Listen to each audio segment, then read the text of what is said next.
Hey guys, tonight we drift back through the thick morning fog, right into the heart of a sleepy, mud-drenched village somewhere in Europe, round the 9th century. You're lying on a straw mat that smells faintly of sheep and disappointment, rubbing your eyes as the rooster caws way too confidently. Outside, the fog hangs low like unwashed linen, and everything feels both damp and inevitable. This is feudalism, not the kind that gets flashy reenactments with lords in armor, but the version that smells like firewood, manure, and lost dreams.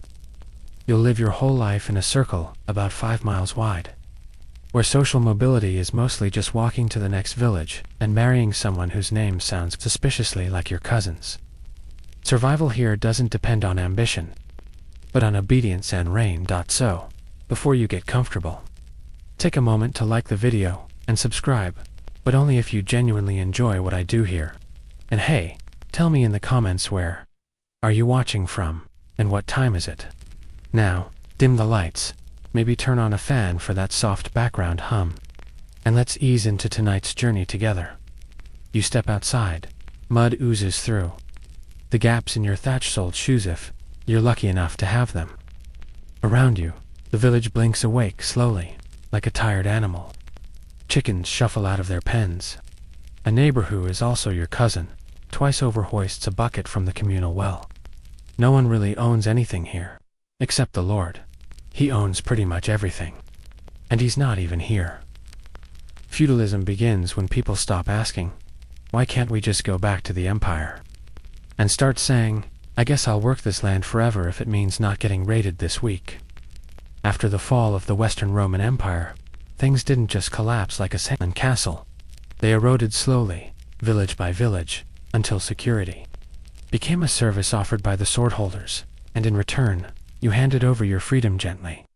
Like a loaf of stale barley bread. You live on a manor now. Not a mansion, don't get excited. A manor is an economic unit, not a spa resort. It's where a lord controls the land, the people on it, and the rhythm of life, down to the last tax of chickens. You don't pay in gold. You pay in labor, or grain, or both. You plow the Lord's fields on Mondays and you own what little you're allowed on the rest. And the church gets its cut too, of course. God is everywhere, especially in your wallet. There's no centralized government anymore. No emperor to rally the troops or repair the roads. It's every castle for itself, and if your local noble isn't too distracted by hawking or jousting practice, he might organize a few men to scare off bandits. That's basically your police department now, and because this is the early medieval period, literacy is rare. You've never seen a book. You've maybe seen a monk. He stared at you, judgmentally. You stared back, full of sin and uncombed hair. Most knowledge is passed down orally, which means every year, facts get fuzzier and folklore gets stronger. No one writes down the tax code, it's just shouted at you, in Latin and vaguely threatening tones. Historians still argue whether feudalism was truly a system or more of a loose collection of desperate survival strategies. It wasn't planned. No one held a big meeting and decided, let's invent a political structure where land equals power and nobody moves without permission. It just ... calcified, like old bread in a wooden chest. Like the look on your face when the steward announces your ox is now owed to the mill. And yes, some lords were kind. Some genuinely tried to protect their peasants and manage their land responsibly. But others ... Let's just say the divine right to rule did not include divine people skills. One especially unpopular baron in 10th century Burgundy reportedly measured taxes in smiles from peasants, which, given how many teeth people had left, wasn't a lot. Still, life isn't all bad. You have feast days, and on those rare occasions when the village pigs aren't mysteriously sick, the meat is borderline edible. You dance, you gossip, you carve little animals from bone, and decorate wooden spoons for no real reason. Humans are stubbornly creative, even when knee-deep in pig slop, and occasionally, a peddler arrives. He's got beads, knives, and stories from towns you'll never see. He tells you of kings and crusades, of monsters in the forests and saints who bleed light. You believe half of it, but it doesn't matter. The stories remind you there's a world beyond the manor. But for now, your world is this patch of land and the seasons that rule it. Spring means planting. Summer means praying for rain. Autumn means taxes. Winter means freezing and regretting, not praying harder. Rinse, repeat, quietly despair. There's a strange comfort to the repetition, though. You don't lie awake wondering about career changes. You know who you are, someone who wakes up, works the land, and occasionally complains about the steward's breath. Ambition is for lords and bards. You've got turnips to dig.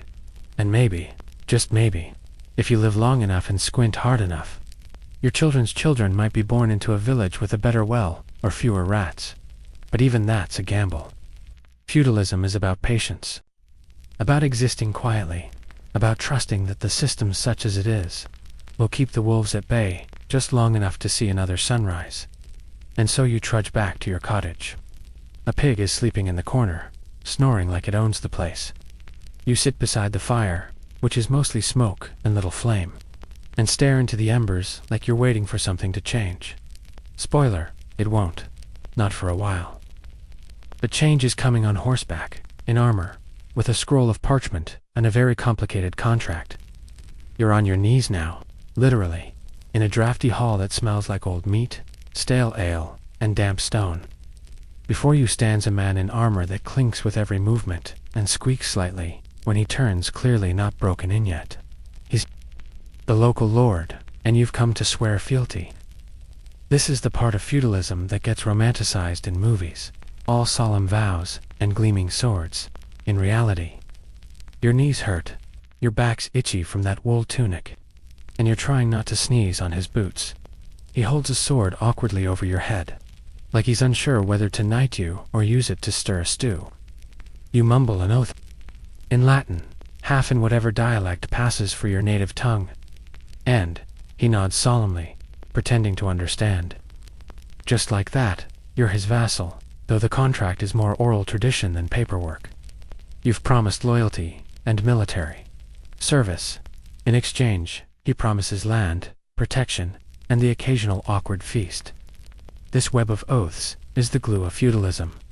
Lords have vassals, who might also be lords with their own vassals, and so on, until everyone is pledging loyalty to someone else. And no one's entirely sure who's at the top, except maybe the king, if he's lucky enough to not be overthrown. By breakfast, historians still argue whether these oaths were legal contracts, or more like heavily implied threats. There were no standardized forms, no HR departments, and definitely no complaint hotlines. Just ritual, repetition, and a healthy dose of intimidation. Some historians call it personal lordship. Others prefer the term feudo-vassalic obligations, which honestly sounds like something you'd need ointment for. And then there's homagera full-on symbolic submission, often performed on a chilly stone floor with plenty of awkward eye contact. You place your hands between the lords, and he gives a tiny nod like a medieval notary public. It's meant to symbolize your complete dependence on him. And yes, if you're wondering, he can summon you to war whenever he pleases. And you do have to bring your own horse. If you can't afford a horse, you're marching in on foot with a sharpened stick and a prayer. The idea of loyalty runs deep, but it's also very, very conditional. If your lord gets too cozy with the wrong king, or starts demanding extra taxes to fund his falcon collection, you might just switch allegiances. Feudalism, despite its rigid hierarchy, has a weirdly flexible core it bends, distorts, and occasionally snaps altogether when someone gets too greedy. But let's not forget the sweetener, land. Your lord grants you a FIFA chunk of land. You can farm, rent out, or mostly just not get kicked off of. It's not technically yours, though. It's more like a lease with existential strings attached. You don't own it. You hold it in fief, which means your tenure lasts as long as your loyalty does. Step out of line, and suddenly your lovely little patch of barley field becomes someone else's lovely little patch. One fringe case even saw a vassal stripped of his fief, forget this making fun of his lord's haircut. In fairness, it was a bowl cut, but still, not worth losing 2 acres of cabbage in a mill. But vassalage isn't just about land and war. It's about managing people. As a minor vassal, you now have your own tiny entourage, a few peasants who owe you labor. That's right, you've gone from scraping mud off boots to demanding grain from others. Feudalism is a pyramid scheme with swords, and you've just moved one rung up the ladder, of course. You now also owe your lord all kinds of things. Hospitality. When he visits, hope you have enough bread. Military aid. When he goes to war, better find that helmet.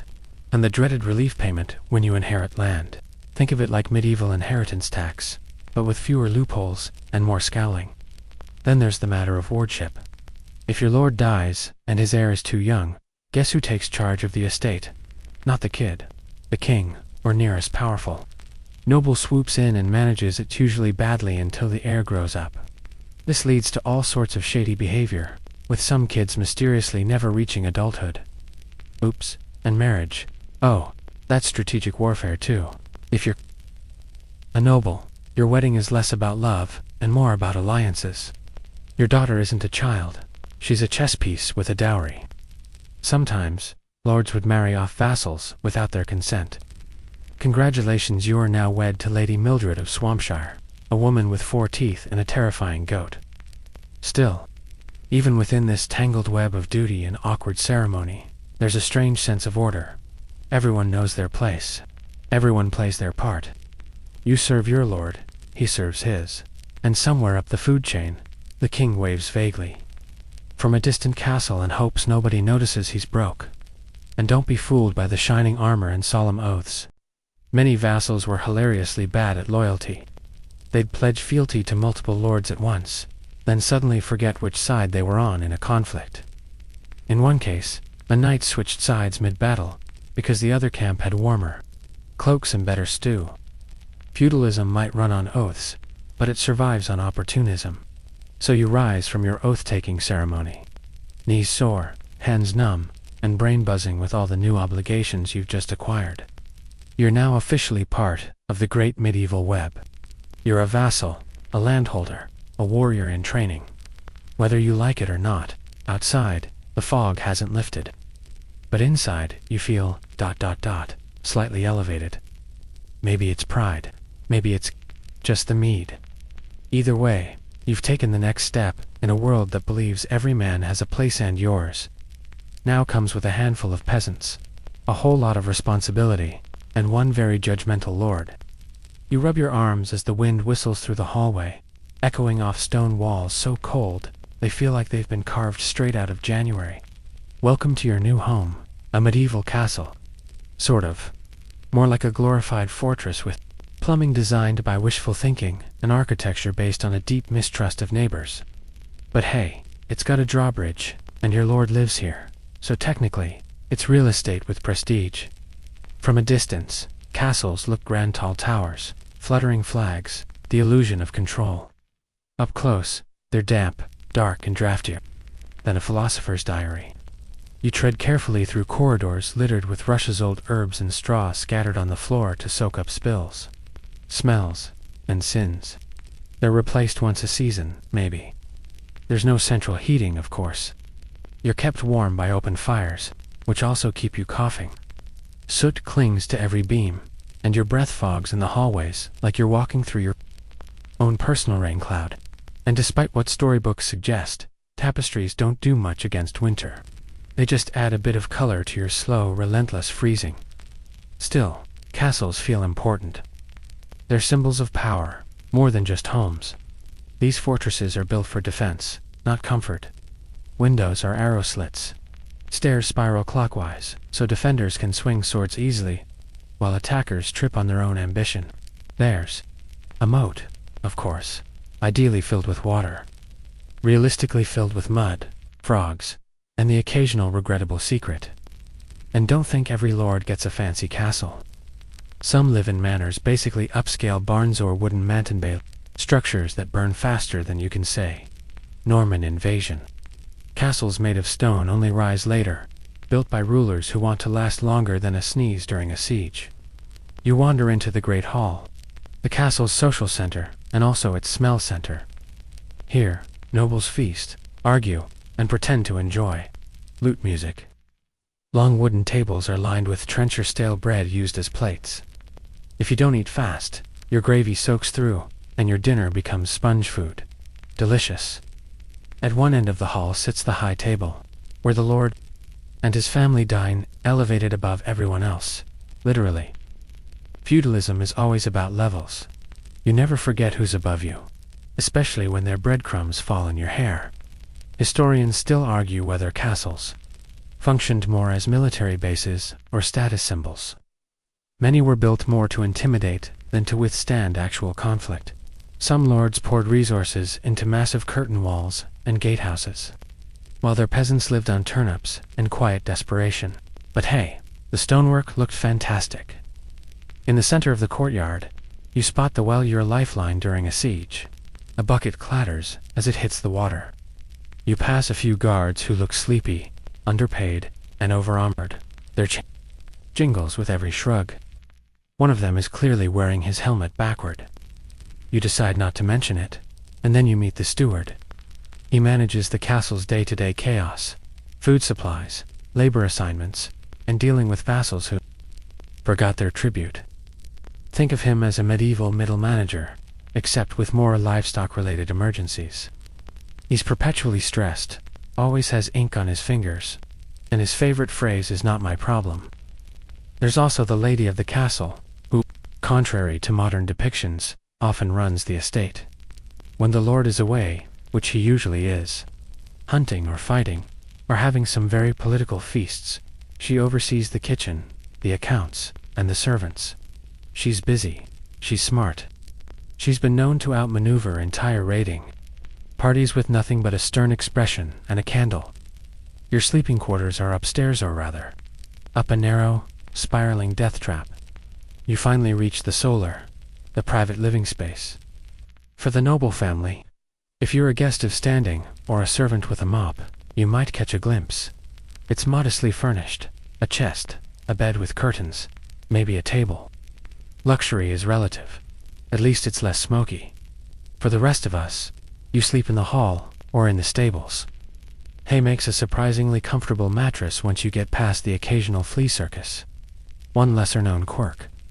Nobles and staff often sleep sitting up half-propped, because it's believed lying flat invites death or worse. Peasants' dreams, and speaking of dreams, castles were also homes of paranoia. Because while the walls kept enemies out, they didn't keep gossip in. Intrigue seeps through stone. You whisper, you listen, you watch who talks to whom. Some say poison was more common than sword wounds among the upper class. Why risk open battle when you can just sabotage the stew? One fringe account tells of a noble who installed false doors and hidden staircases, just so he could spy on his guests. Another had a secret passage to the kitchen, not for escape, but to ensure no one tampered with his cheese. Yet even with all the smoke and secrets, castles represent something larger. Stability, power, the illusion of permanence, in a world where plagues and war make everything feel like sand slipping through fingers. When you approach a castle on horseback, its looming towers whisper, "You are entering order now." Whether that's comforting or terrifying depends entirely on your social rank. And so you find yourself perched on a battlement at dusk, the wind tugging your cloak as you look out over the countryside. Fields stretch into the distance, dotted with smoke from small hearths. The sky turns lavender, the castle's silhouette sharpening against it like a jagged tooth. Below, someone lights a torch. Inside, the feasting begins. Meet ale, half-sung songs, and maybe, just maybe, a hint of laughter.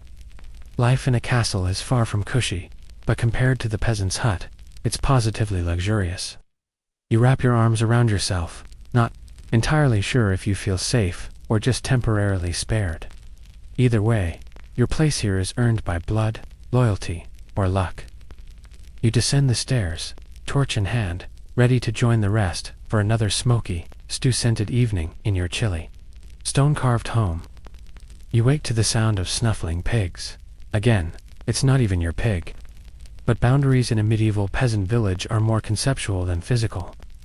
You swing your legs over the edge of the bed, really, just a straw mat in the corner, and immediately feel the cold slap of damp earth underfoot. Welcome back to the real Middle Ages, where you, dear serf, are the backbone of feudalism, and your spine is starting to notice. Being a peasant isn't glamorous. It's not even mildly comfortable. But it is, above all else, predictable. You live in a one-room cottage built with wattle, and daub, a fancy way of saying sticks, mud, and the distant hope it won't collapse in high wind. Smoke curls from the hearth in the center of the room, because chimneys, not yet invented. Your lungs will now age in dog years. Outside, the manor stirs. Chickens cluck. Children chase goats. Everyone moves with the quiet efficiency of people who know the day's work is going to last until nightfall and then some. You, like most peasants, are bound to this land. That's the deal. You work it, your children inherit it, and your obligations, and your descendants will likely die on it, possibly under a cartwheel. Here's the kicker. You're not technically a slave, but you're not free, either. You're a serf, which is medieval for congratulations. You can't be bought or sold individually. But don't try to move away, unless you want to find the size of your entire year's grain. The land belongs to your lord, and by extension, so do you. You owe him labor, usually a few days a week on his land, plus time for harvesting, repairing buildings, and random tasks like help build a moat or chase away wolves. In return, you get protection, the right to farm a small plot, and the illusion that things could be worse. Which, to be fair, they probably could. Historians still argue whether Svetum was an improvement over earlier systems of slavery, or just a slightly different flavor of entrapment. Some argue it offered a sense of stability and mutual obligation. Others point out that stability is hard to enjoy when your winter diet consists of moldy rye and rat stories. But not all peasants are equal. There's a surprising hierarchy even among the muddy. Villains have more rights and a slightly larger plot. Cotters have barely enough land to grow complaints.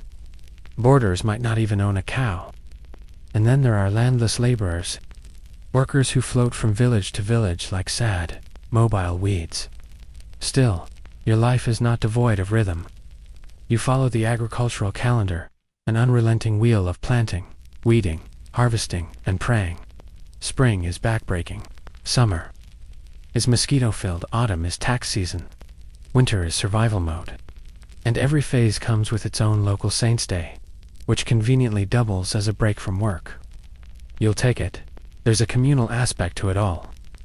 You share tools, graze animals on common land, and sometimes gather at the village green to complain about the steward, or how Brother Anselm gave a 2-hour sermon on the sin of smiling. If someone gets sick, the whole village pitches in. If someone gets weird, they get watched very closely until they stop being weird or disappear. And yes, weirdness matters. The line between eccentric and witch is razor thin. One old woman in a nearby village was accused of bewitching a pig because it sneezed in her direction. She was cleared, eventually, but not before being made to stand in a pond for 3 hours, while people shouted helpful advice like, "Try not to float." Your diet is, generously speaking, rustic.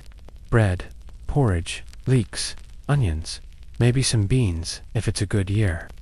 Meat, rare, unless an animal dies by accident and no one's looking. You brew your own ale, mostly because the water could kill you, and the ale just gives you a mild headache. There's no privacy. You live with your entire family and, possibly some neighbors' children during harvest season. You sleep under the same roof as your livestock, because they're valuable, warm, and, let's be honest, better company than half the humans. Marriages are practical arrangements. Romance is saved for songs and secret glances, not for people who've seen each other empty chamber pots. Still, there's joy. Laughter at the communal oven, songs sung during sowing, a shared cider on feast days. Humans find ways to make even the most monotonous life bearable. One peasant was recorded as carving jokes into fence posts' medieval stand-up, delivered in wood grain. Another decorated his cow's horns with flowers every spring. It's not much, but it's something. One fringe tidbit. Some villages had official jesters, not for the lords, but for the peasants. Imagine working 14 hours, then being entertained by a guy in patchwork, telling jokes about turnips. Somehow it helped, and then there's the church. It looms over the village, physically and spiritually. You tithe the tenth of your producius, even the lumpy carrot sand in return. You get access to sacraments, sermons, and the occasional splash of holy water. Priests hold enormous power. They can read. They know Latin. They talk to God, or at least claim they do, when they're not too busy collecting rent on church-owned land. You might not understand the theology, but you understand fear. The devil is real. Heaven is real. And purgatory. That's just medieval customer service. Endless waiting, mysterious charges, and no refunds. At the end of the day, you sit by the hearth, spooning lukewarm stew into a wooden bowl. Outside, the wind howls across the fields. Inside, someone hums a tune, and the fire cracks softly. Life isn't good, but it's not always bad. It's just yours, and in a world where lords, plagues, and taxes threaten to take everything else, that counts for something. You close your eyes, grateful the pigs are finally quiet. Tomorrow, you'll plant, or harvest, or fix the broken fence. Again, it doesn't matter. The work never ends. But the sky above the fields is wide, and sometimes, just sometimes, the stars peek through. You hear the clatter long before you see him. Iron against iron, hooves thudding through muck. A low grunt as he dismounts, not quite gracefully. He's a knight. Or at least, he's trying very hard to look like one. His armor catches what little sunlight filters through the clouds, but instead of gleaming, it just kind of sulks in a dull gray, caked with the dried ghosts of a dozen muddy campaigns and at least one spilled stew. The knight adjusts his helmet. It's too tight. He adjusts it again. It's now too loose. He gives up and carries it under one arm, revealing sweat-matted hair and a slightly crooked nose of a lifetime of blunt force diplomacy. You nod as he passes, because knights demand respect, even when they can barely mount their horses. Without groaning audibly, this is the warrior class of feudal Europe. Not soldiers for hire, not noble tourists with swords. Knights are the physical muscle of the entire system. They hold land in exchange for military service. They answer the call to arms when their lord or the king goes to war. And they train year-round, in peace or conflict, for the glorious back-breaking task of staying alive in chainmail. But let's not romanticize it too quickly. Training begins young. Around age 7, a boy from a noble family becomes a page. He learns the basics: how to serve, ride, recite prayers, and not trip on his own leggings. By 14, he's a squire, now responsible for sharpening weapons, caring for armor, and being a glorified luggage handler for a full night. Only if he survives his teen years, and enough battles to earn some scars, does he get ceremonially dubbed with a sword on the shoulder and declared a knight. No takebacks, historians still argue. Whether this ritual was more about creating effective fighters or controlling ambitious noble sons. After all, Europe had a lot of young men with too much testosterone and too few job prospects, giving them titles, shiny armor, and a code of honor was society's version of putting wild dogs in uniform and teaching them table manners. And then there's the chivalric code, the moral backbone of knighthood: courage in battle, loyalty to your lord, defense of the church, respect for women. Except, this code is more suggestion than reality. Many knights were just as likely to rob a monastery as defend it. Some were downright thugs with helmets. One infamous knight, Eustace the monk, switched sides so often during the Anglo-French Wars that both kings considered him a liability and a punchline. Still, you admire the sheer theatrics of knighthood, the tournaments, the banners, the crests, and war cries. The training sessions where grown men hit each other with wooden swords while yelling things like "for honor," or "you stepped on my foot." Even jousting essentially medieval bumper cars with pointy stick straws, crowds, spectacle cells. And in a world without Netflix, a man getting launched off a horse is premium entertainment. Armor, though. Overrated chainmail is heavy and doesn't breathe. Plate armor, which comes later, offers more protection but makes stairs a full-body workout. Once, a knight fell into a ditch and couldn't get up until a peasant hauled him out with a rope. And a lot of side-eye. There's also the problem of horses. A true knight doesn't ride a pony or a pack mule, He needs a destrier, warhorse bred for size, power, and the ability to kick an enemy's face without apology. These horses are expensive, moody, and often smarter than their riders. One chronicler noted that warhorses could sense the cowardice of their masters, and in some cases, simply stop, mid-charge, out of shame. We may never know how true that is, but the mental image lives rent-free. Your local knight might be noble in blood, but not necessarily rich. Many spend their lives just trying to maintain their equipment, train their squires, and keep their small fief afloat. Some moonlight as mercenaries.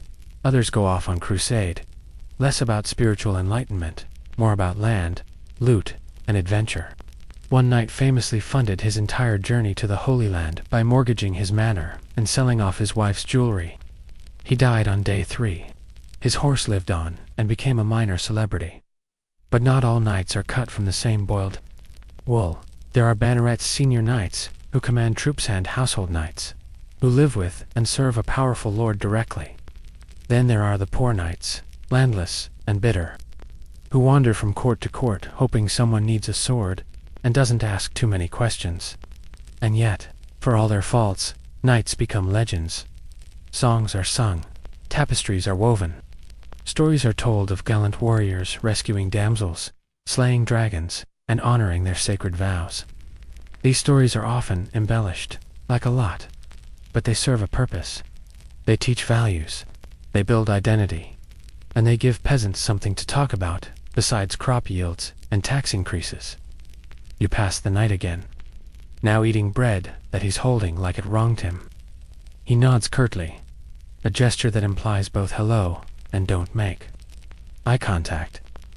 You wonder if he's fresh from a campaign or just exhausted from training. Either way, he seems more human than heroic. His sword is chipped, his boots are soggy, he smells like damp wool and pride. And that's the truth of feudalism's warrior class. They weren't mythical, they weren't flawless, they were muddy. Mortal men trying to uphold a code in a world that rarely rewarded virtue.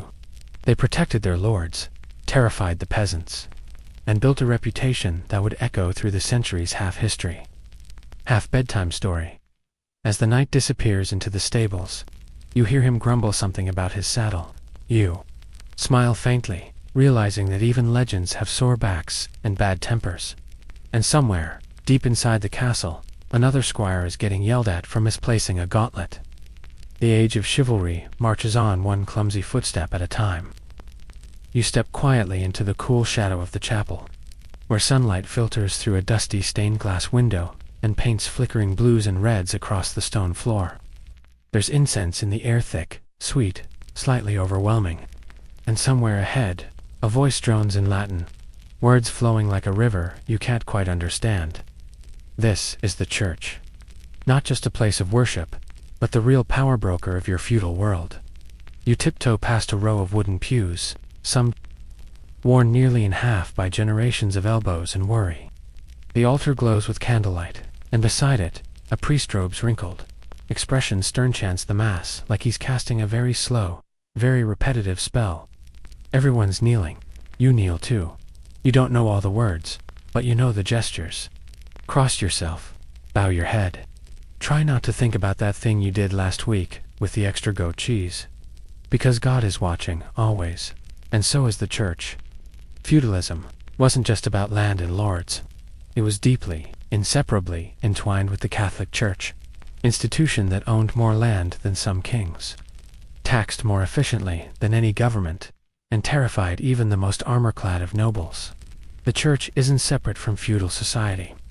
It is feudal society, with priests, bishops, and abbots sitting neatly within the hierarchy. Except instead of swords, they wield sacraments, and unlike lords, priests speak Latin, read from ancient texts, and seem to possess a direct line to God's office hours. You're not entirely sure how they know so much, but you're too scared to ask. They tell you when to marry, when to confess, when to fast, and most importantly when to be very, very afraid of eternal damnation. Historians still argue whether the church genuinely believed it was serving the souls of the people, or whether it was just the most brilliantly organized landowning corporation of the medieval age. Some priests were devout, kind-hearted caretakers. Others were shockingly corrupt. There's a record of one bishop who bought his office from a cousin, then sold it back for profit. 2 years later, he called it holy investment. But for most people, the church was more mystery than scandal. You grew up hearing sermons about heaven and hell, saints and relics, demons and divine punishment. You learned that you were born sinful, and that only through the church could you find salvation, which also meant pay your tithes. 1/10 of your harvest cabbage, eggs, wool goes to the local church. Even if your harvest fails, God still gets his cut. The priest in your village might be the only person who can read. He also writes wills, settles disputes, and sometimes functions as an unofficial therapist, albeit one who's very into guilt. He teaches your children their prayers. He blesses your fields. He tells terrifying stories about the afterlife until they cry. Monasteries, meanwhile, dot the countryside like quiet fortress-like islands of scholarship and sheep. Monks live by strict rules: no meat, no personal wealth, lots of chanting. They copy manuscripts by hand, illuminating each letter with gold and tiny drawings of dragons, sneezing on peasants for some reason. They also brew beer, really good beer, which they may or may not test quite often. And then there's the abbot, the lord of the monastery.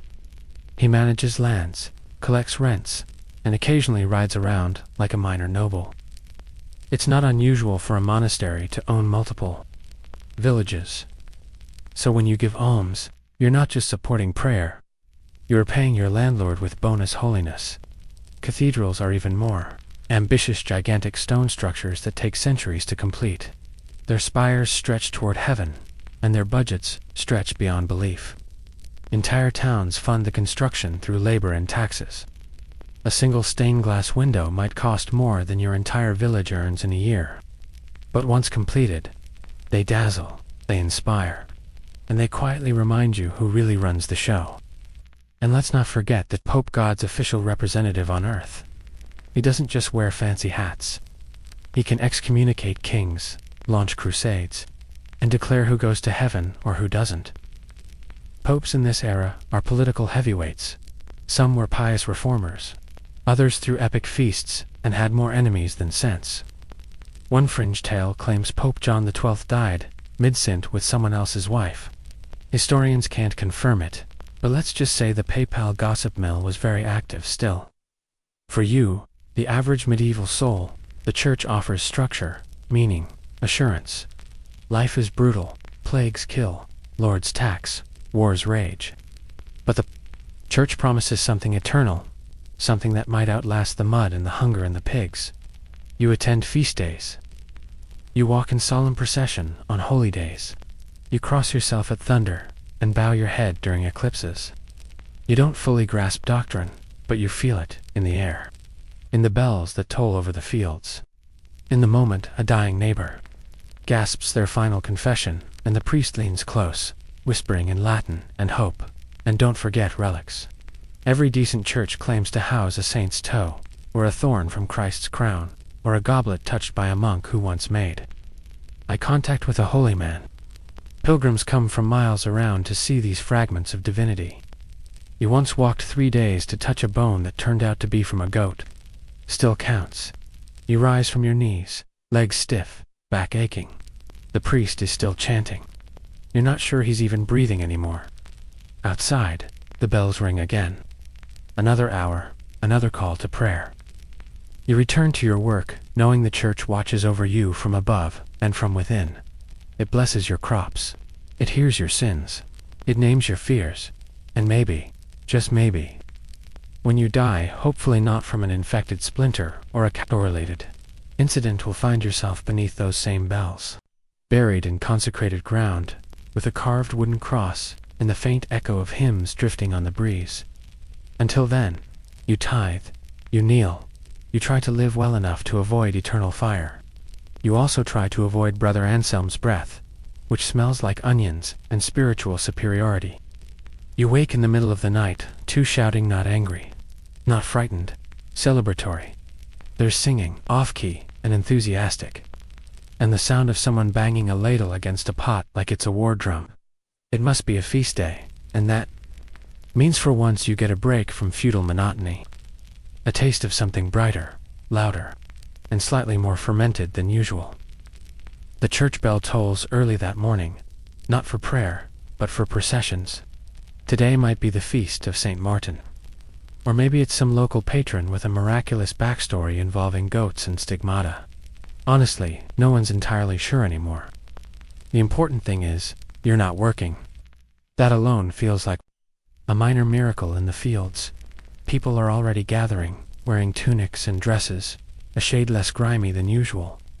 There are garlands of flowers, and someone's tried to really wash the village pig. It now smells like lavender and mild regret. A juggler has appeared from nowhere. He's not good, but he's loud, and that counts. Feast days are more than just excuses to party. In a world governed by fasting and fear, these are carefully spaced bursts of joy, often dictated by the church calendar. There are saints' days, harvest festivals, marriage feasts, and springtime revelries with names you can't pronounce and meanings you pretend to understand. They mark time in a world that can't afford clocks. Historians still argue whether these feast days were genuinely spiritual occasions or just state-approved reasons to eat everything in sight before it's spoiled. Likely both. Some holidays began as pagan festivals and were absorbed by the church in the classic "you can keep the party, just change the name" strategy. Others were invented to honor obscure saints who may or may not have existed. Today there's dancing on the green. The music is simple: a pipe, a drum, maybe a lute, if no one sat on it. People clap, laugh, spin. Children run wild, stuffing their mouths with whatever's on offer: flatbread, roasted onions, mystery stew that's suspiciously heavy on herbs.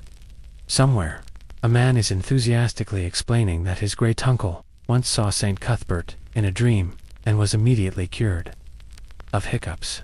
No one believes him, but everyone lets him talk. Feasting is a group effort. The Lord may donate a sheep or a barrel of ale if he's feeling generous or guilty. Otherwise, the village pools its resources. The communal oven runs non-stop. Bread bakes, chickens squawk nervously, and someone is always stirring something in a pot and saying things like, "It needs more garlic but not too much garlic." Remember last time, there's no refrigeration, no measuring cups, no elegant plating. But when food is scarce, 11 months out of the year, even lukewarm lentil mash feels like a banquet. You eat until your stomach protests and your belt whispers a final prayer. Then you eat some more. A pig is roasted. A pie appears likely made with apples, possibly with eels. You take a bite before asking questions, and then comes the mummers play local theater at its finest and most confusing. Men dress as kings, devils, saints, and occasionally vegetables, acting out allegories of good and evil. The plot changes every year. This time, St. George fights a dragon, loses, fights again, wins, dies, is revived by a doctor with a cabbage poultice, and then does a jig. Everyone applauds. Somewhere nearby, lovers sneak off behind hay bales. A woman slaps a man with a leek. Two elderly peasants argue about whether this year's stew is better or worse than the one in 1307. It's joyful chaos, unbothered by protocol or precision. You can't help but smile. This is what passes for freedom. One fringe tradition. The Lord of Misrule. A peasant or servant is chosen often, by a dice roll or sheer bad luck, to pretend to rule the village for a day. He issues silly orders, wears the Lord's hat, and declares that all bread must be eaten upside down. Everyone obeys. The real Lord pretends to laugh. Deep down he probably doesn't enjoy it. The day stretches long into evening. Candles are lit. Torches flicker along the path. And despite the lack of anything resembling a health code, the stew pot has only claimed one unfortunate soul, this year a significant improvement. The juggler is asleep on a bench.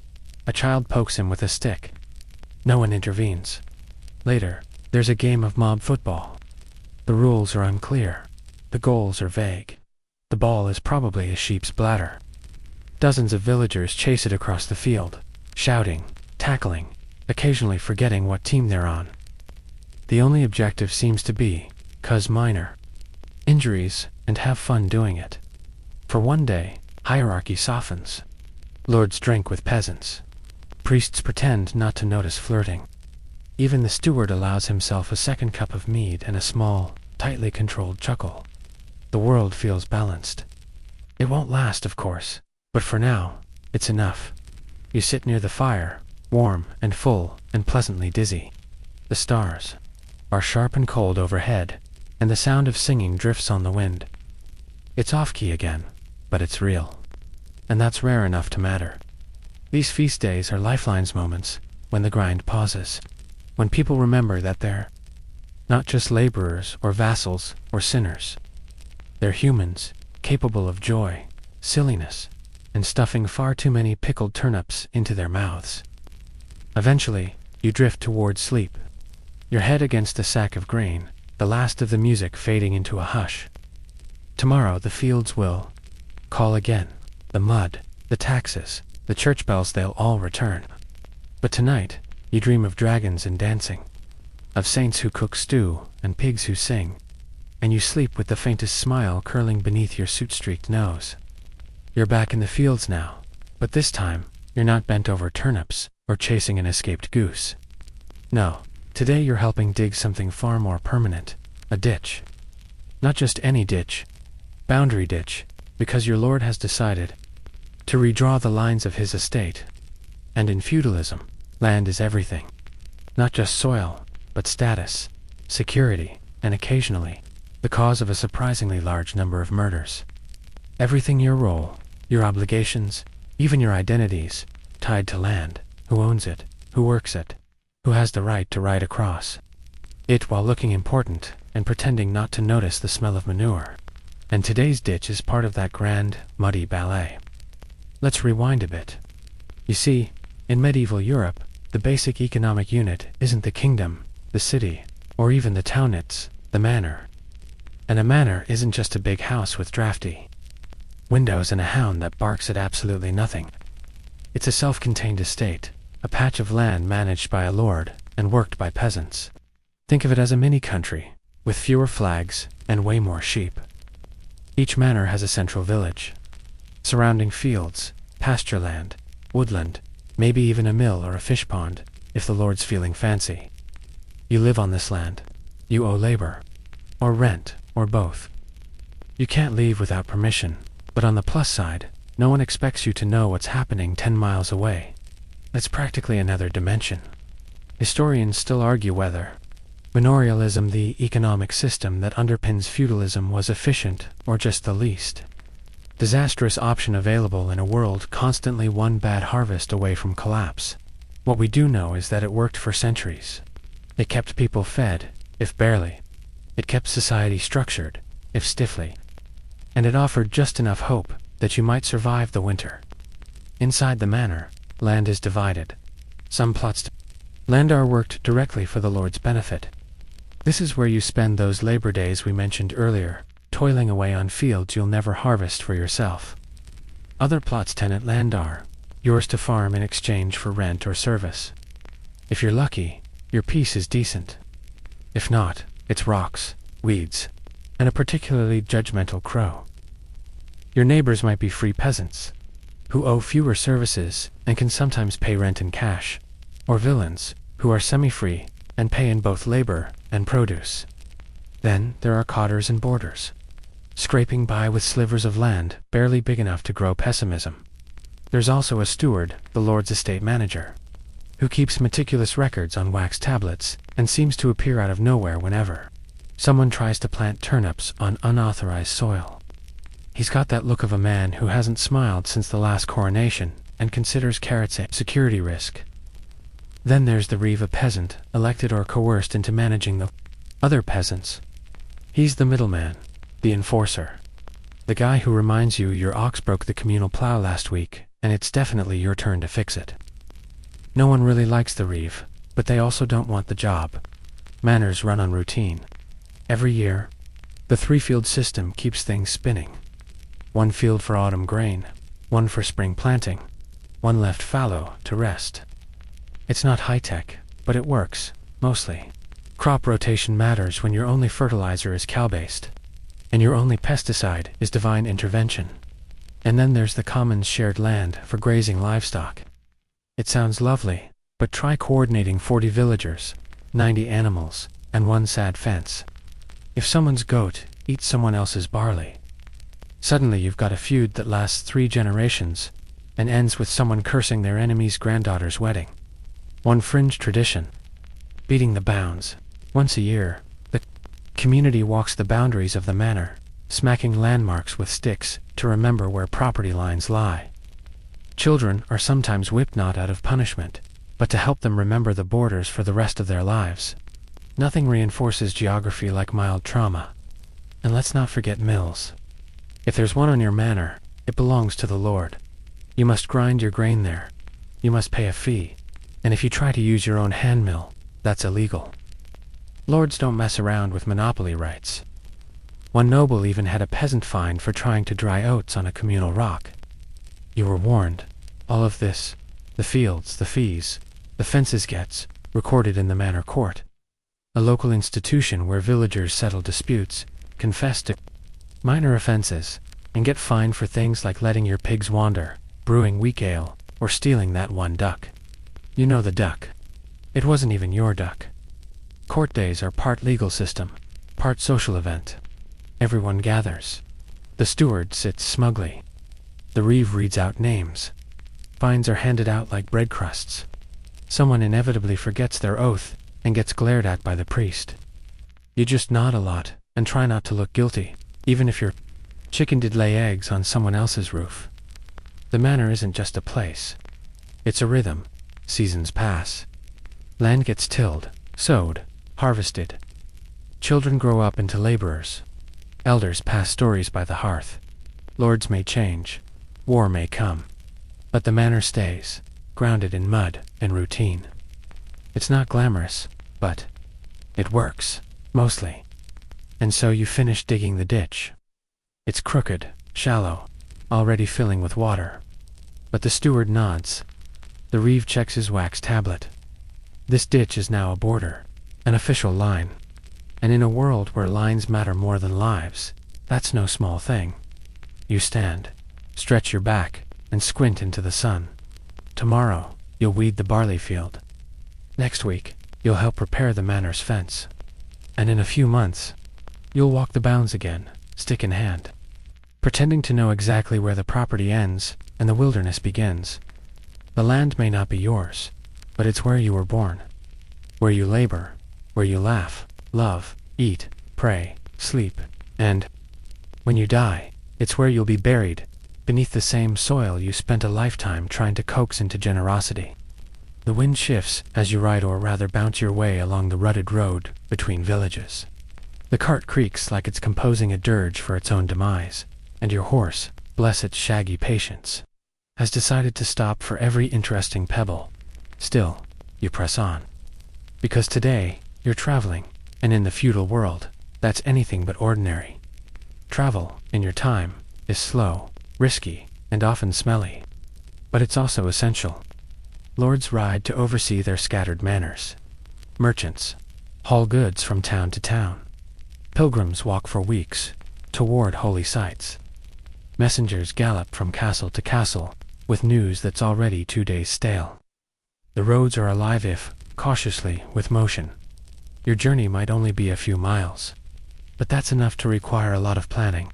You carry a purse with 3 coins, a knife for eating and persuasion, and a pouch of stale bread you swore was fresh this morning. You've also been warned about bandits, potholes deep enough to sprain your ankles emotionally, and the ever-present possibility of being mistaken for a tax dodger. Let's talk about the roads. There are Roman roads still lingering straight, well-built, marvels of ancient engineering that now mostly serve as paths for sheep and local teenagers looking for secluded places to badly play the flute. Other roads, just dirt, deeply grooved, by carts, flooded by rain, and lovingly decorated with dung. Every journey is an ankle-breaking adventure. Still, movement is vital. And town's actual, Towns are starting to blossom, tiny oases of stone and bustle, in a landscape dominated by manors and silence. They spring up at crossroads, river ports, or near castles. Some are chartered by kings or bishops. Others grow out of sheer necessity. People need shoes, tools, ale, gossip, urbanization, medieval style. Historians still argue whether this urban growth weakened the feudal structure, or simply adapted it. Towns offered economic freedom, but lords weren't exactly thrilled about serfs escaping to find new lives as blacksmiths or innkeepers. One medieval proverb put it plainly: town air makes you free. If you stayed in a town for a year and a day without being reclaimed, you could often claim freedom. Lords called it theft. Towns called it Tuesday. Markets are the heart of town. Life, loud, muddy, glorious chaos. You pass stalls, selling everything from wool cloaks to leeches in a jar. A man offers dubious sausages. Another waves a pickled eel with enthusiasm. The smells are ...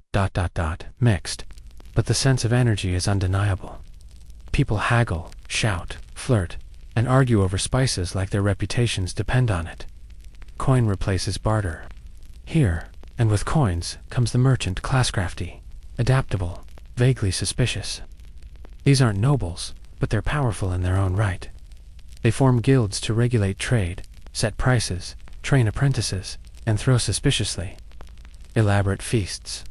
If you want to become a butcher, baker, or candlestick maker, the guild's blessing is required. And probably a small bribe. Some guilds are strict. A shoemaker once got fined for making soles too thin. A baker was publicly scolded for underfilling a pie. One enthusiastic hatter was excommunicated for reasons still debated after crafting. A hat so tall, it offended both fashion and gravity. But not all urban life is commerce and community. Disease loves crowds. Fire adores timber houses packed together like kindling. Crime is common: pickpockets, scams, even organized thievery. One fringe group, known as the Nightmen, worked as cesspit cleaners by day and informal thieves by night. No one stopped them, mostly because they smelled like raw regret. Towns also attract wandering preachers, philosophers, and poets. Some are brilliant, others are just loud. A friar might enthrall a crowd with tales of miracles. A traveling bard might sing of distant wars or local scandals, like that time Sir Bernard fell into a duck pond trying to impress Lady Eleanor. Everyone remembers. There's more freedom here, but also more tension. Urban elites butt heads with nobles. Towns negotiate their own charters, trading taxes for autonomy. A few even build defensive walls, not against barbarians, but against pushy lords who keep trying to borrow their grain. And speaking of walls, castles evolve too. In response to growing towns and trade routes, they become administrative centers. They house courts, treasuries, and, occasionally, very confused chickens who wandered too far from home. Knights might ride out from them, but now they're just as likely to be summoned for a meeting about wheat taxes as you rest at a roadside and really just a barn with ambition. You meet fellow travelers. A tinker with a cart of pans, a monk collecting alms, a bored noblewoman disguised as a peasant for adventure. She gives up after 2 hours and demands wine. You share a fire, a meal, and stories, exaggerated for effect. One tale tells of a haunted mill that grinds bones into flour. Another speaks of a bridge built by the devil himself, who now lurks under it, asking riddles. Most agree these are nonsense, but everyone keeps one eye on the shadows, just in case. Your journey ends at another manor, where the steward eyes your feet with suspicion and asks whether your business involves pigs, taxes, or both. You answer truthfully. He groans and waves. You through travel in the Middle Ages isn't glamorous. It's muddy, dangerous, exhausting, and essential. Ideas move with people. News travels from mouth to mouth. Coins pass from hand to hand. And slowly, the threads of feudalism begin to fray. Roads connect, not just towns, but minds. It's subtle, but it's happening. As you settle down beneath a tree, packed beside you in stars above, you realize something. The world is bigger than your village, your manor, your lord's moods. It stretches beyond fields and fences. It hums with carts, bells, and laughter. And if you listen carefully, you might just hear it calling you forward. You wake to the clink of metal, not swords or armor this time, but coins. A merchant is counting coppers outside a tavern, muttering to himself, and occasionally biting one for luck. You watch him with mild interest, because in this world of land and loyalty, money is beginning to talk louder than titles. This is where feudalism starts to shift, not with a bang, but with a coin purse. For centuries, power meant land. But now, with towns buzzing and trade routes reopening like creaky doors, wealth is slowly, steadily being redefined. And in the middle of it all stands a new kind of player. The merchant class. You stroll through the market. It's loud, fast, mildly chaotic. Cloth from Flanders, wine from Aquitaine, salt from the Mediterranean, people haggling, shouting, joking, and occasionally pretending not to notice when a chicken gets borrowed mid-transaction. It's not just goods on display, it's the birth of capitalism's awkward teenage years. This isn't just local exchange anymore. Trade networks stretch across continents. Mediterranean ports bustle with spices, silks, and sugar luxuries to you. Everyday pantry items to the rich. Caravans cross Europe. Ships hug coastlines. Coins change hands. Ledgers swell with numbers. Somewhere, someone is inventing double-entry bookkeeping and feeling way too excited about it. Historians still argue whether the rise of commerce weakened feudalism or simply offered new ways for the system to survive. Some lords embraced trade, taxing markets and renting out land to merchants. Others resist, worried that if peasants start getting ideas, like buying their way out of labor, they'll lose their grip. Spoiler, they're not wrong. You stop too. Watch a money changer at work. He's seated behind a worn table covered in scales, coins, and a very grumpy cat. Travelers line up to swap currencies: English pennies for Florentine florins, Byzantine coins for local coppers. Each transaction includes squinting, weighing, and muttering about debased silver and that one sneaky French king. Currency is confusing. There's no single standard, and most coins are about as trustworthy as a traveling eel salesman. Still, money brings freedom. A peasant with coin can pay off obligations. A villain might buy his liberty. A serf might fund his child's education, or at least a warmer pair of socks. That's where chartered towns come in. These aren't just random clusters of huts. They're officially recognized urban centers, with rights and privileges granted by kings, lords, or bishops. A town charter might guarantee self-governance, market rights, and tax exceptions. In return, the town pays a tidy more often, annual tribute that would make a goose faint. Within these walls, a new society emerges.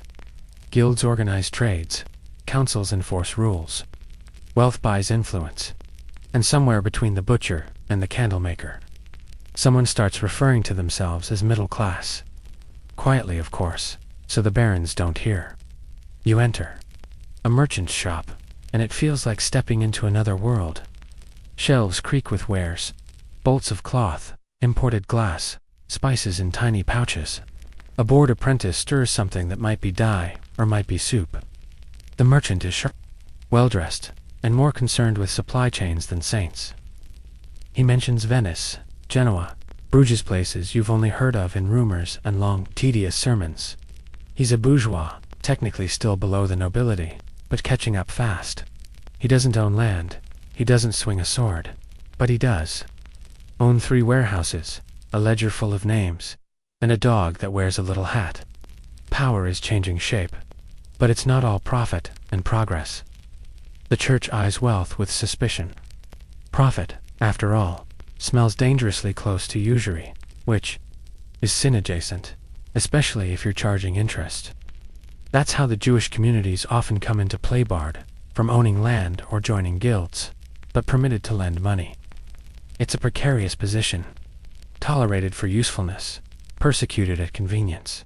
One fringe tale involves a banker who lent money to a knight and then, upon being refused repayment, was challenged to single combat. The banker accepted, fought with a frying pan, and won. Historians suspect embellishment. We hope so. You move on. Down the street, a woman sells luxuries, fine cloth, painted ceramics, miniature saints carved from bone. A nobleman's wife eyes the wares, pretending not to notice the price tags. Behind her, her servant whispers something about the scandalous red velvet from Milan. It's the 14th century version of online shopping drama. In the countryside, some lords adapt. They lease land instead of demanding labor.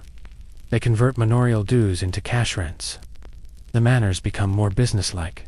Others double down, refusing to loosen their grip, and finding that their peasants are increasingly absent on market days, and surprisingly good at hiding profits under the chicken coop. The shift isn't immediate. It's a slow chipping away.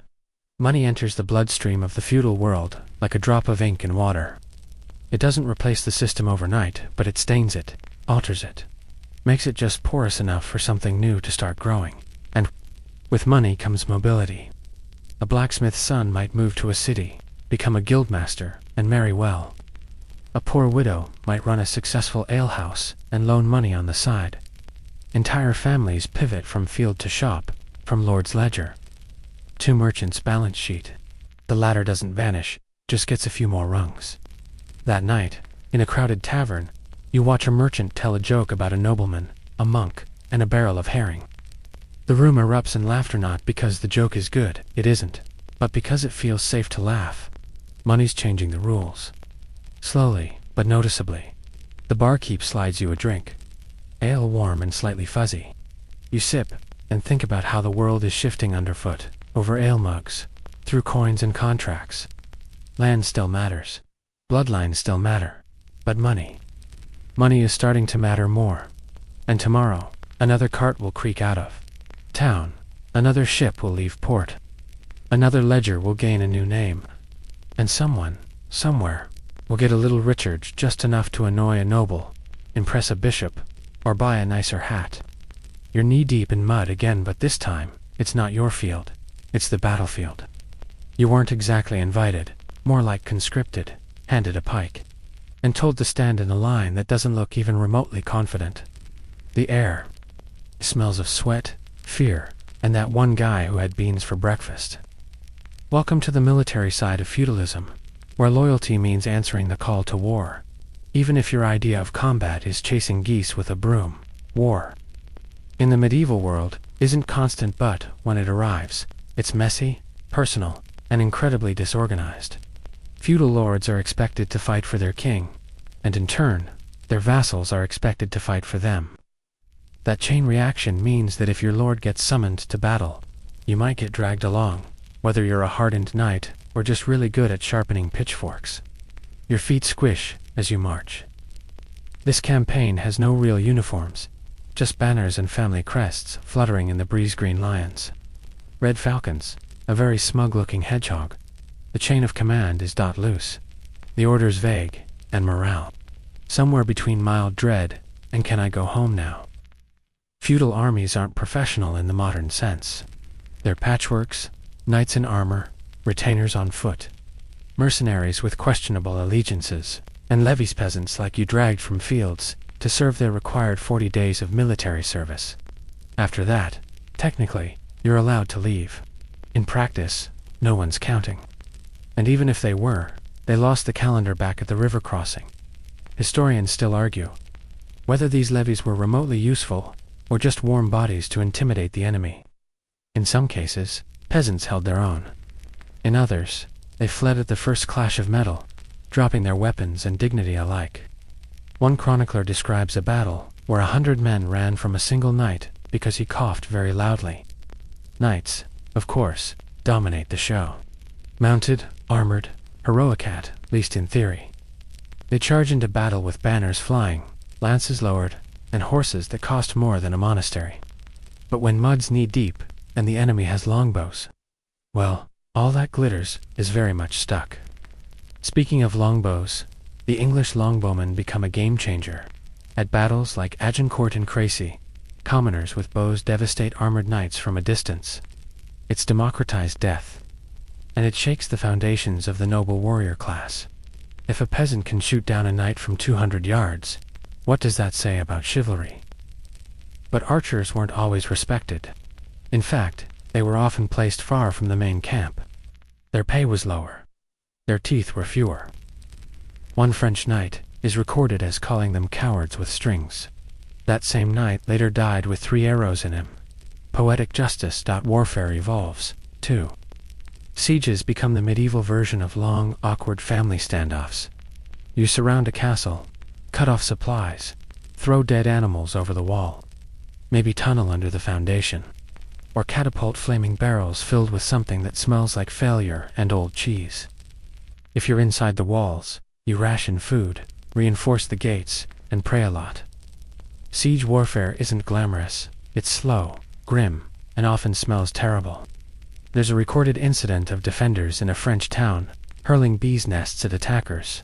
Effective, absolutely dignified. Not even a little, and yet, war isn't all mud and misery. Sometimes, it's an event. Nobles parade with pageantry. Trumpeters announce charges. Captured knights are ransomed for profit, not killed, but held hostage in relatively comfy conditions. One captured English knight wrote poetry in his cell, and requested softer bread. The French obliged, but for peasants. War means destruction. If a battle's near your village, expect looted grain, burned barns, and trampled crops. Soldiers take what they need. Horses eat your hay. And if you complain, you get a sword wave and a vague apology about the king's service. You learn quickly to hide your valuables in haystacks and feign total confusion. Sometimes war comes from across the sea. The Crusades, called by popes to liberate the Holy Land, but often tangled with politics, trade, and ambition. Thousands of knights, peasants, and pilgrims march east, driven by faith, greed, or boredom. Many never return. Some become legends. One crusader wrote home asking for more soap and fewer Saracens, priorities and mercenaries. Oh, they're everywhere. If your lord can't raise enough troops, he hires free companies, bands of professional fighters with names like the White Company or the Order of the Sword. They fight for money, not honor, which means they're efficient and terrifying. When unemployed, they often pillage random villages while waiting for their next contract. You pray they're busy elsewhere. You survive your campaign, barely. You bring home stories of mud, blood, and a man who tried to joust a tree he lost. You return to your village with your pike, some stolen boots, and a new appreciation for being unimportant. Military service leaves its mark. Sometimes it earns you favor. A good performance might get you out of extra taxes.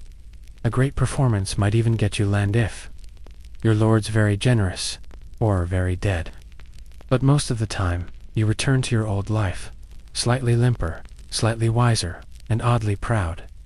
War isn't constant, but it's never far. A dispute over land. A rebellious baron. A papal edict. There's always something. And in a feudal world, everyone from knight to plowboys, just one herald's trumpet away from the front lines. As you sit by the fire, polishing your pike one last time before it goes back into storage, aka under your bed, you reflect on how war shapes the world. Not just borders and kings, but villages and memories. You'll tell stories of your service for years, most of them slightly exaggerated. That's tradition, and in the dark, when the wind howls and your bones ache, you'll remember the mud, the clash, the banner flapping above the charge and the sweet, overwhelming relief of surviving. You awaken to the sound of bells again only. This time, they're not calling for mass or marking a feast day. They're warning of change. A new message from the castle. Whispers of rebellion in the next county. A rider seen galloping through the hills with a scroll and a very nervous horse. Something's shifting in the world of feudalism, and this time, it's not just the weather. You shuffle into the square, still stiff from your last stint in the fields, and you hear it, news of a peasant uprising. Not nearby, not yet, but close enough to make the reeve nervous and the steward twitch. People are talking about land rights, unfair taxes, and the word liberty is floating around like a slightly illegal rumor. You blink. Liberty, that's not a word you're supposed to use, unless you're praying or dying. But here it is, being murmured by neighbors who've never spoken louder than a sneeze in public. Something is definitely brewing. Welcome to the age of resistance, where feudal order starts to unravel not all at once, but in shudders, shrugs, and full-blown revolts. Let's be honest. Life under feudalism has never been easy. You've tithed to the church, bowed to the Lord, plowed land you don't own, paid taxes for tools you already own.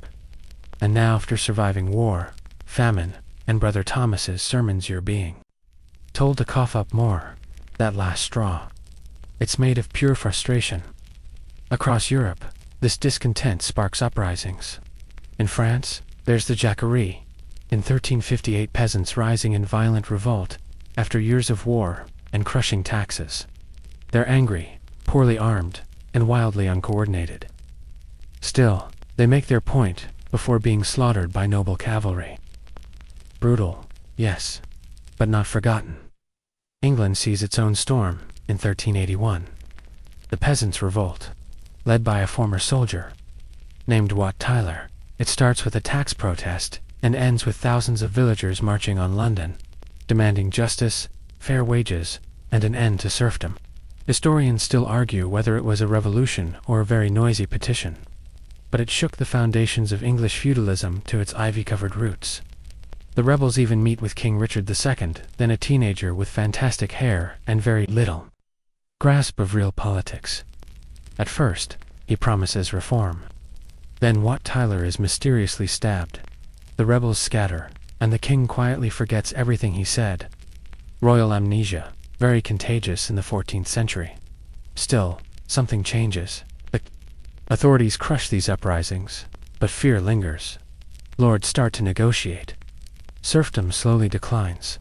Labor becomes valuable, especially after the Black Death, which wipes out so much of the population that survivors can suddenly demand better pay, better treatment, or at least slightly fewer fleas. You feel it too. The world is turning. Your children are growing up in a different rhythm, less afraid, slightly bolder.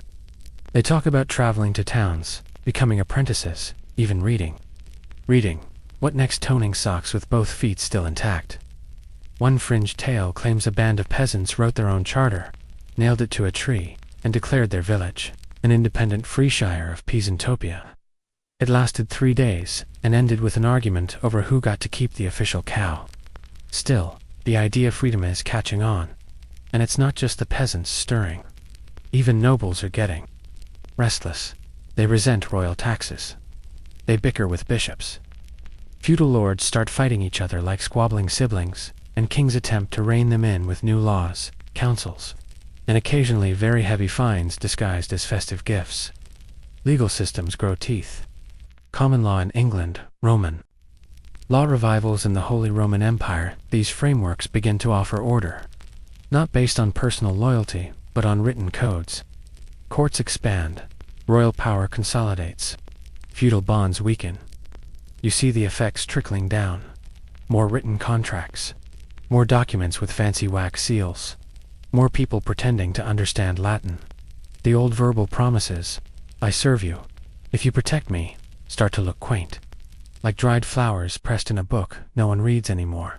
Even the church, ever the backbone of feudal culture, begins to wobble. Reformers whisper of corruption. Preachers outside the establishment start drawing crowds. A man named John Wycliffe begins to translate the Bible into English, a move so radical the church nearly combusts, and theological horror. Ideas are spreading, not just along trade routes, but through universities, those strange new hubs of learning, where people debate philosophy, astronomy, and whether it's possible to prove the existence of breakfast through logic. Scholars begin to question everything from divine right to feudal hierarchy.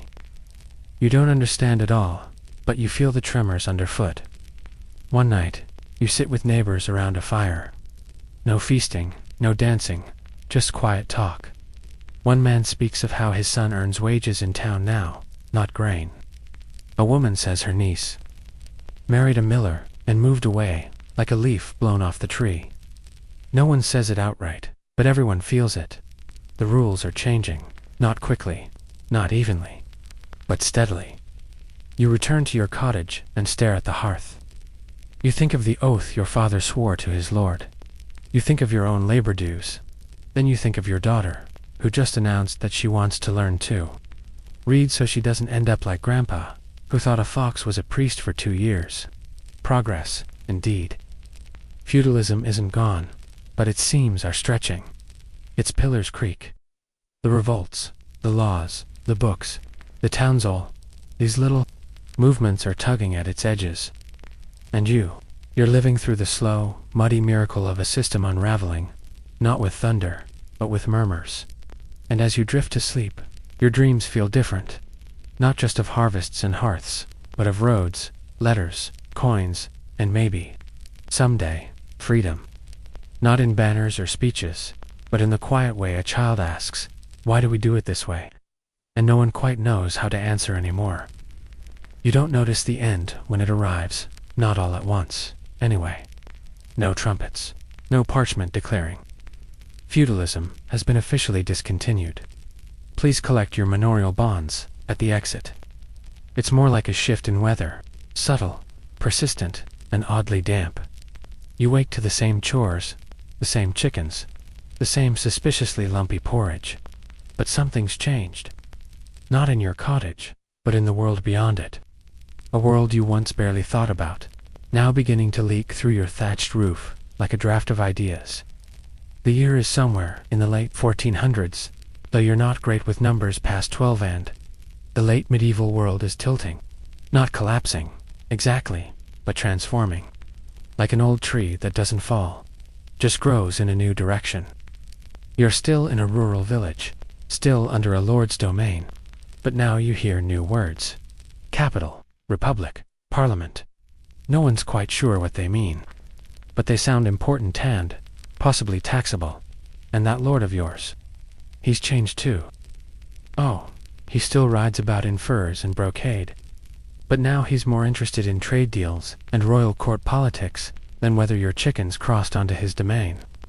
He's invested in a shipping company. He has a cousin in Bruges. He owns 3 paintings of himself. The age of land-bound lords is giving way to noble entrepreneurs, half feudal baron, half 15th century venture capitalist. Meanwhile, you hear strange rumors. Kings are centralizing power. Taxes are now royal, not local. Some of your dues don't go to the manor. They go to a treasury far away, in a city whose name you can't pronounce.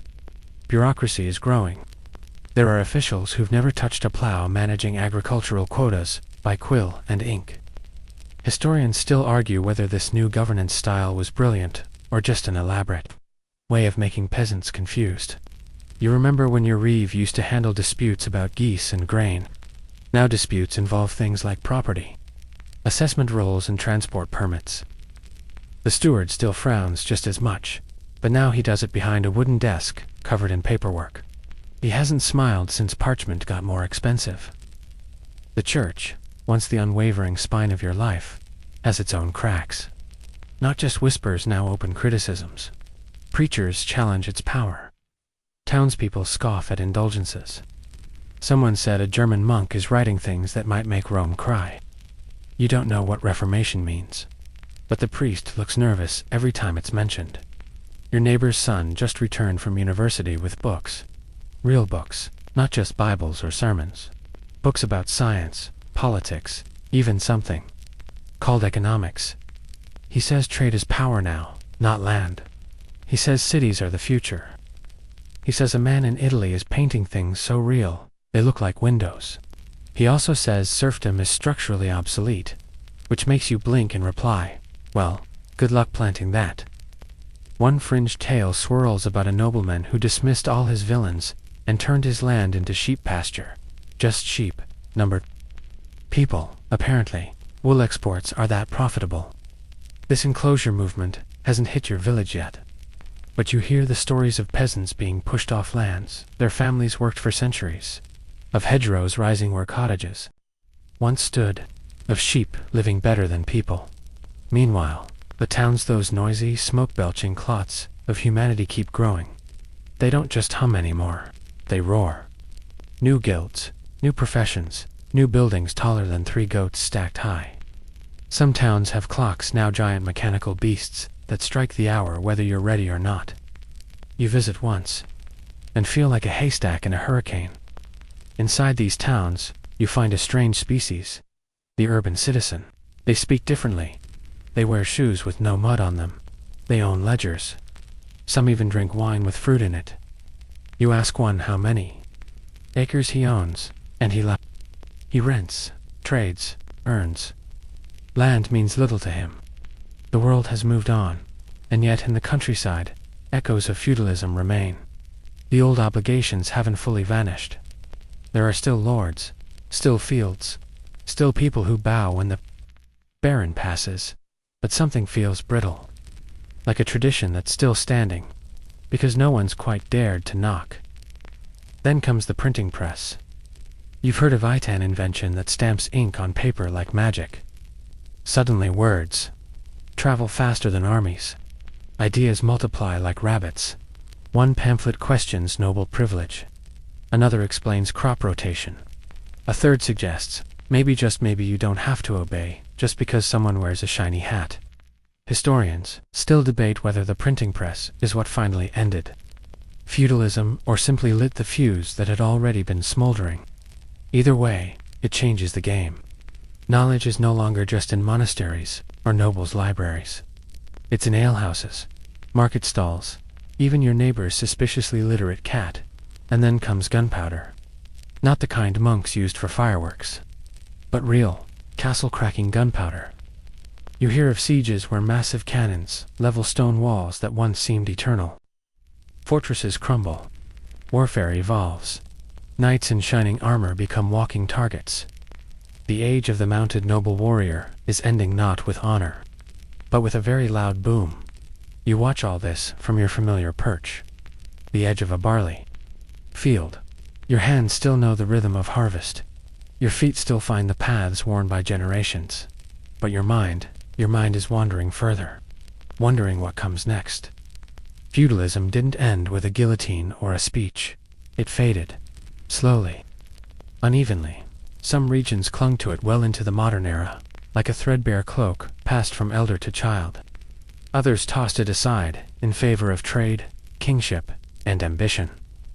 You stand between two worlds, one where you till the land in your lord's name, another where your son talks about joining a merchant fleet bound for Antwerp. You nod, wish him luck, and wonder what it would feel like to see the sea.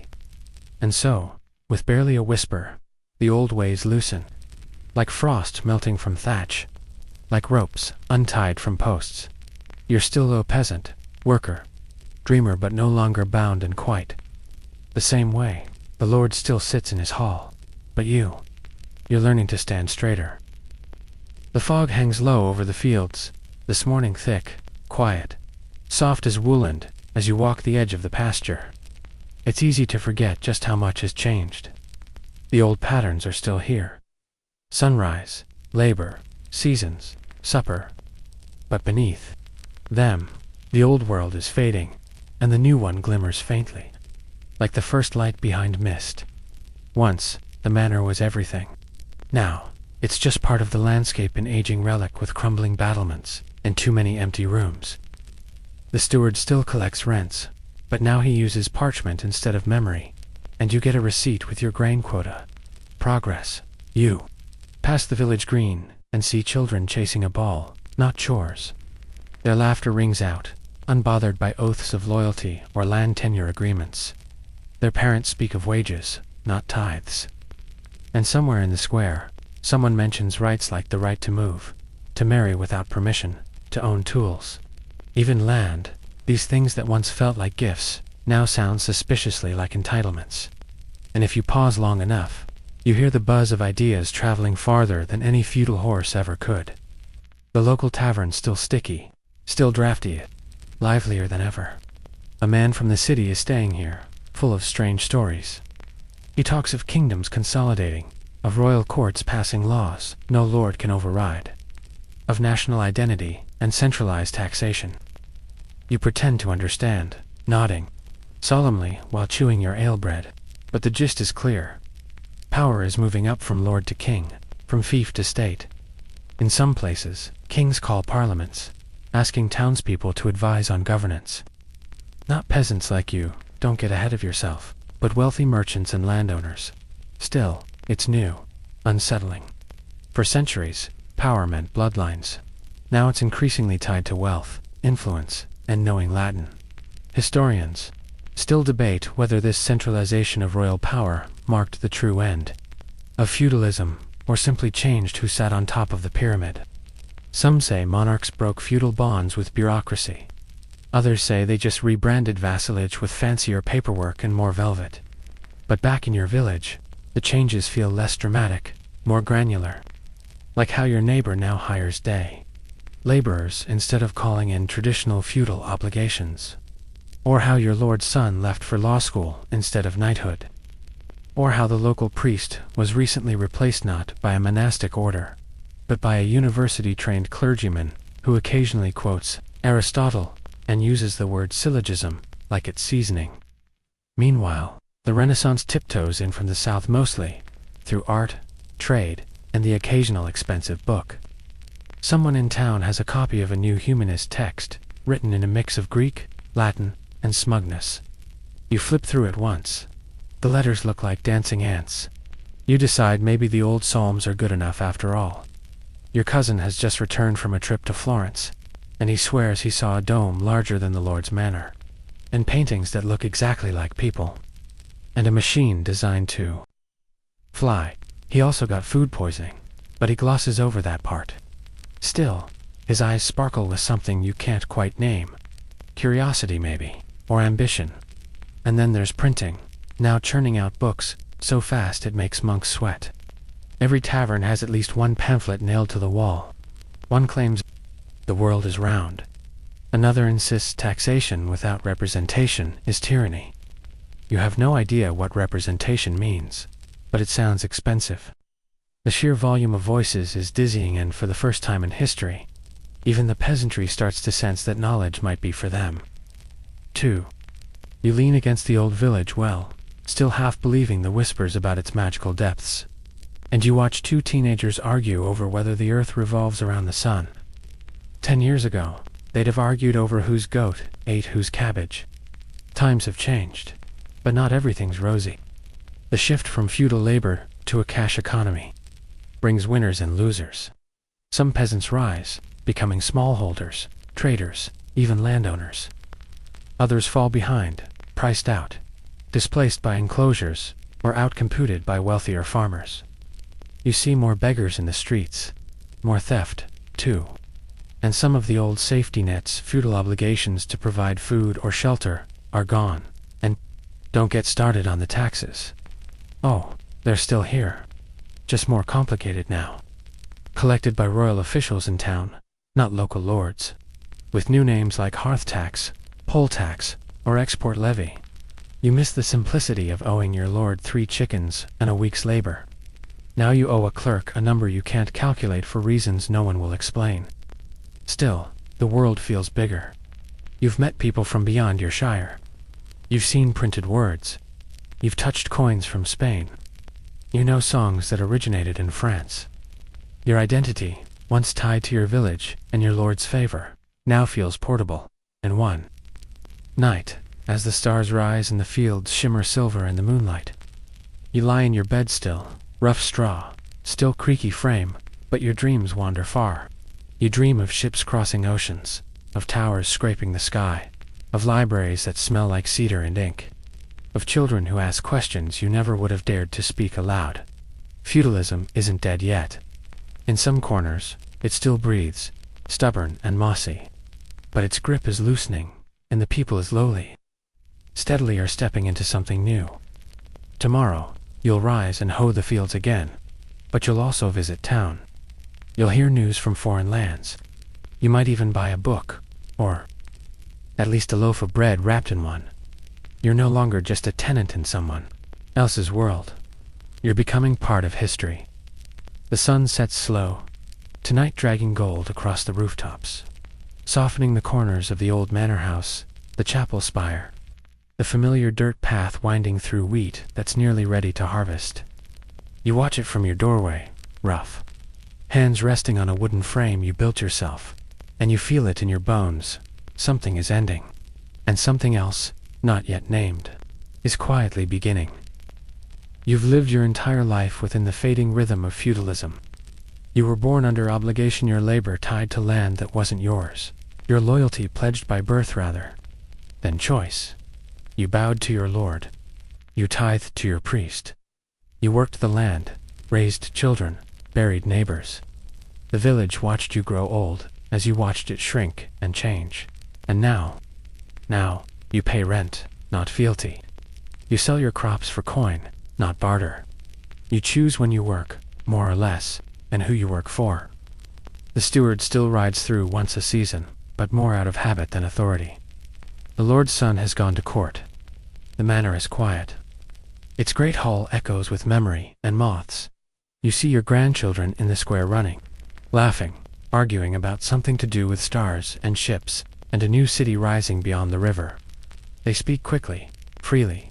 They read, write, and trade news with a tanner's boy who came from 3 villages away. No one even asks whose vassal he is. The question feels ...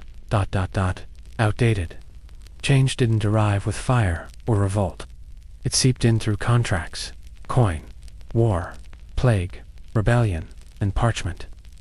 Through laughter and books, and the awkward beginnings of self-rule. You never overthrew your lord. You just outlasted him. Historians still argue whether feudalism ended with legal reforms, economic shifts, or political revolutions. They write long books about serfdom's decline, about urbanization and royal centralization, about printing presses and Renaissance minds. But from where you stand, it was more personal. It ended the day you stopped asking for permission to live your own life. There are still remnants, of course, habits, hierarchies, injustice. The system doesn't vanish, it decays. In patches, some regions cling to it longer than others. Some return to it when the world grows uncertain. But the shape of power has changed. The notion that one man is born to rule and another to serve has begun to feel, well, silly.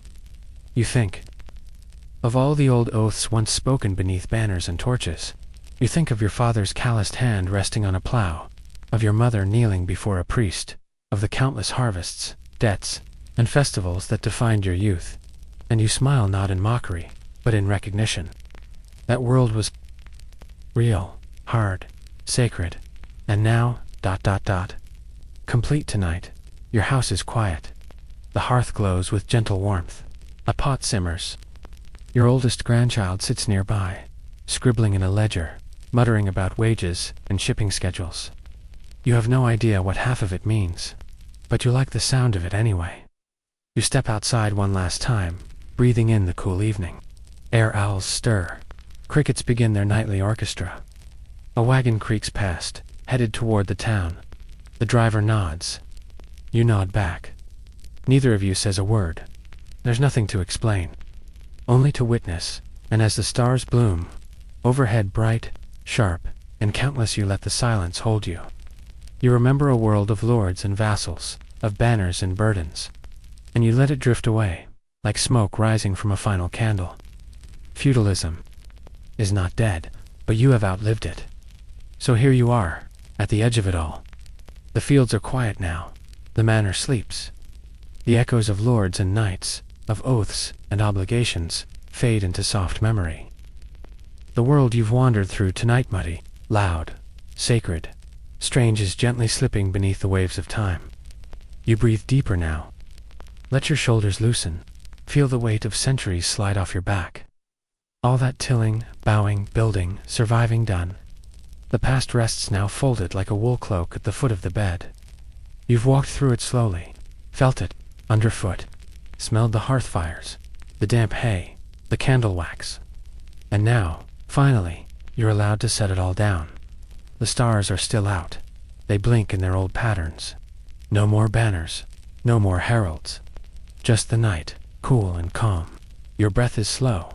The ground is solid. The walls don't creak tonight. You are safe. And still, let the last images fade. Plowed fields, stone towers, flickering torches, slow songs sung over barrels of ale. Let them dissolve into shadows, into dreams. You are no longer part of their story. You've made it through. You've crossed the centuries now. There is only quiet. A blanket pulled up. A hush. A hum. Sleep, old soul. You've seen enough history for one night.